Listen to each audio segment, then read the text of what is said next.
മാനർമ്മ ചാനലിലേക്ക് സ്വാഗതം. അപ്പോൾ നമ്മളിന്ന് പറയാൻ പോകുന്നത് DS ഇറ എന്ന് പറഞ്ഞാൽ നമ്മുടെ രാഹുൽ സദാശിവൻ സംവിധാനം ചെയ്ത സിനിമയുടെ റിവ്യൂ ആണ് പറയാൻ പോകുന്നത്. അപ്പോൾ ഈ ഒരു സിനിമ സംവിധാനം ചെയ്ത നമ്മുടെ രാഹുൽ സദാശിവൻ ആണെങ്കിൽ നമുക്കെല്ലാവർക്കും അറിയാം, ഭൂതകാലം, ബ്രഹ്മയുഗം, റെഡ് ട്രെയിൻ ഈ 3 സിനിമകൾ സംവിധാനം ചെയ്ത ഡയറക്ടറാണ്. ഒന്നും പറയില്ല, ആ സിനിമയുടെ റേഞ്ചൊക്കെ നമുക്ക് അറിയാവുന്നതാണ്. പക്ഷേ ഈ ഒരു സിനിമ ശരിക്കും പറഞ്ഞാൽ ഒരു കിടിലൻ ഹൊറർ മൂവിയാണ്. നമ്മുടെ DS ഇറ എന്ന് പറഞ്ഞ സിനിമ. ശരിക്കും ഈ സിനിമ റിലീസാകുന്ന നാളെയാണ്. ഇതിൻ്റെ പ്രിവ്യൂ ഷോ ഉണ്ടായിരുന്നെന്ന്. അപ്പോൾ ആ ഒരു പ്രിവ്യൂ ഷോയുടെ വിശേഷങ്ങളാണ് നമ്മൾ പറയുന്നത്. ഇതിൻ്റെ ഒരു ഫസ്റ്റ് ഹാഫ് എന്ന് വെച്ച് കഴിഞ്ഞാൽ നല്ല രീതിക്ക് തന്നെ നമ്മളെ പിടിച്ചിരുത്തുന്ന ഒരു കിടില ഫസ്റ്റ് ഹാഫാണ്. അതിനോടൊപ്പം തന്നെ ഉള്ള ഒരു ഇൻട്രോൽ ബ്ലോക്ക് എന്ന് പറഞ്ഞു കഴിഞ്ഞാൽ പീക്ക് ഇൻട്രോൽ ബ്ലോക്കാണ്.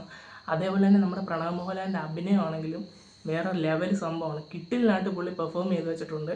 ശരിക്കും ആ ഒരു ഗ്യാപ്പ്, സിനിമ ചെയ്തതിൻ്റെ ഗ്യാപ്പ് എടുത്ത് വേറൊരു സിനിമയ്ക്ക് വേണ്ടി കാത്തിരുന്നതിനുള്ള എല്ലാ ഒരു സംഭവവും ഈ പടത്തിൽ കിട്ടിയിട്ടുണ്ട്.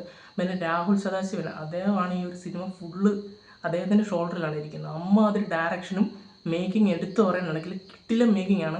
പിന്നെ നമ്മുടെ മലയാള സിനിമയാണെങ്കിലും മറ്റ് സിനിമകളിലാണെങ്കിലും ഈ ഹൊറർ കാര്യങ്ങളിലേക്കൊക്കെ വരുമ്പം ഇങ്ങനെ നമ്മളെ പീഡിപ്പിക്കാനായിട്ട് ഇപ്പോഴത്തെ ടെക്നോളജികളൊക്കെ ഭയങ്കര ബഡ്ജറ്റ് പെടുന്ന പടങ്ങൾ പോലും പറ്റുന്നില്ല. പക്ഷേ ഈ ഒരു സിനിമ എന്ന് വെച്ച് കഴിഞ്ഞാൽ നമ്മൾ ഈ പെട്ടെന്ന് ഈ അടുത്തൊക്കെ വന്ന് നമ്മൾ പേടിപ്പിക്കുന്ന രീതിയിൽ സീനൊക്കെ അടിപൊളിയായിട്ട് നമുക്ക് ആ ഒരു പേടി, ആ ഒരു സാധനം നമുക്ക് കിക്ക് കിട്ടുന്നുണ്ട് തിയേറ്ററിൽ നിന്ന്.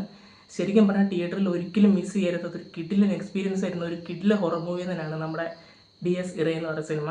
എന്തായാലും മാക്സിമം ഈ ഒരു സിനിമ എല്ലാവരും തിയേറ്ററിൽ തന്നെ പോയി കാണാൻ ശ്രമിക്കുക. കിടിലൻ തിയേറ്റർ എക്സ്പീരിയൻസ് എന്ന് പറഞ്ഞാൽ പീക്ക് സാധനമാണ്.